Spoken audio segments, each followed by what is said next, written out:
আগে দেখতাম এরকমটা, আর এখন দেখি ওই কোরআন শরীফকে তারা মূল্য দিচ্ছে না।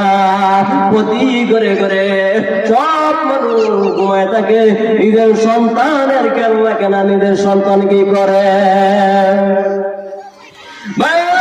বন্ধুগণ শুনে নাও, গভীর মনোযোগ সহকারে শুনলেন।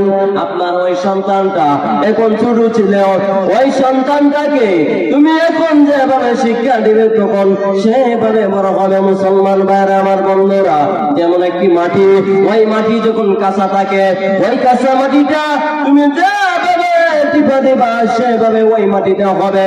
ওই মাটিটা দিয়া কয়লা কলসি বানাই যায়, ওই মাটি দিয়ে পাতলা বানান যায়, জাহাজ ডাহা বানান যায়। মুসলমান ভাইরা শুনেন শুনেন, ওই মাটিটা তুমি জন্মে টিপা দিবা সামনে হবে। আর যখন ওই মাটিটা যখন শক্ত হয়ে যাবে তখন তুমি লেতে পারবা না, তখন কিছু করতে পারবা না।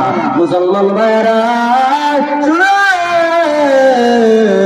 যেমনি ভাবে আপনার সন্তানকে আপনি যেভাবে বড় করবেন সেভাবে বড় হবে।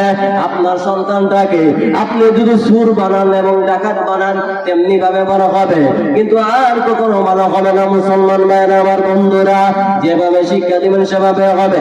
আপনার সন্তানকে আজকে মাদ্রাসাতে যদি দিনী ইলম তলব করা, ওইগুলা যদি শিখান, আমার আল্লাহ তাআলার কোরআন যদি শিখান, তাহলে আজকে ওই কোরআন ওয়ালা হয়তো, আজকে ওই আলেম ওয়ালা হয়তো। মুসলমান ভাইরা রে, আজ না হয় কাল তুমি অন্ধকার কবরে চলে যাইবা, কিন্তু আর তুমি সারা দিবা না। তবে বড় মানুষ হইয়া বড়। মুসলমান ভাইরা আমার বন্ধুরা, আল্লাহ তাআলার কোরআন শরীফ শিখো। আল্লাহ তাআলার কোরআন শরীফ না শিখিয়া যদি মৃত্যুবরণ করো, তাহলে তুমি আফসোস করবা কোন দিন যেন কার কিয়ামত নসিব হবে।